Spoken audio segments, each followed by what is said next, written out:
And how long, do we know how long that thing has been like that? Tens of thousands of years is what we think. It was formed, it's very soft sandstone rock. It's really sand that was compressed together to form a very soft rock. And that actually probably happened at least partly when that area was under the ocean. And when the oceans receded and sea level went down, it was exposed. And then there just happened to be a piece of harder rock on top. And so all the softer rock around it over thousands of years was eroded by rainfall. So that one hard piece on top was like a cap, and everything underneath it kept eroding. So it ended up in that funny shape, kind of looking like an upside down pyramid. And what kind of things are in that rock? I mean, there are fossils, sand, or shells? Fossils of marine life, shells, crustaceans, kinds of things you'd find in the ocean. Yeah, so it's clear it was formed underwater, and then it was exposed for tens of thousands of years to the air to get to the shape it is today. And then what does your organization do out there? Well, the Nature Conservancy owns that land, and we own it as a nature preserve. It's open to the public. It's open to school groups. It's an area that's been a destination for students from elementary school age to university researchers for decades, for generations. Because it's a great place to learn about the environment because of the rock, the waterfall, and the plants and animals that live there. The Nature Conservancy, we're in the business of protecting the lands and waters that all life on Earth need to survive. And Peachtree Rock is a great example of the kind of work we do. On the scale of many of the places we protect, it was smaller than many of them, but it's a really wonderful example of protecting a really important area for people to enjoy that provides clean air and clean water. Have you been out there to see it? Yeah. I went out this morning when I heard last night that the rock had fallen, and I went there this morning. Yeah.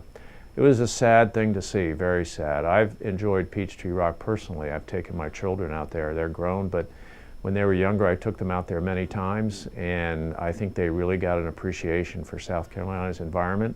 They had a lot of fun out there because they can climb around and do a lot of things and hike on the trails and jump under the waterfall. It's sad to see that the rock has fallen, but the rest of Peachtree Rock Preserve is still there to enjoy. And there's still the trails and the waterfall and the other features.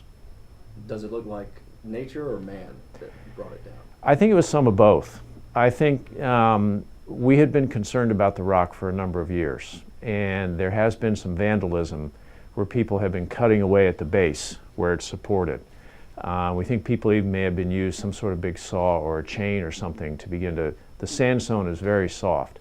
You can scratch it with your fingernail and scratch off the rock.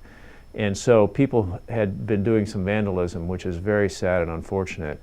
I think probably even without the vandalism, someday, the rock would have fallen anyway, because it was naturally eroding, that soft sandstone.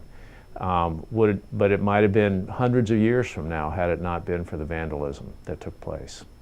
Does the park lose any value?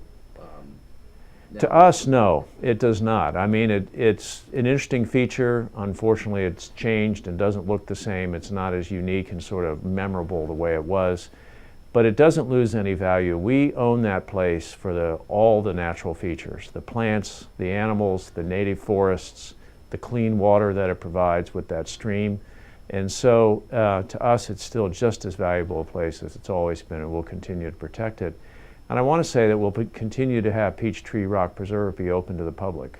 I mean, it's always been open to the public for hiking and picnicking, activities like that, and nature study, and we'll continue to keep it open. Anything else you have? I just want to say I think that, nature is always changing and evolving. Nature changes and evolves usually pretty slow.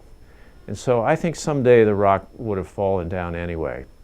But to me, this is a metaphor for what we're doing to the world, that we people are layering on top of that natural change. We're speeding it up tremendously, and we're hastening the change. And we're hurting the environment now of the whole Earth in that by doing that. And I think this is kind of a metaphor of what we're doing to the whole Earth, where we're changing things much faster than they change in nature, and it's causing harm. And I think we just need to work together to address that.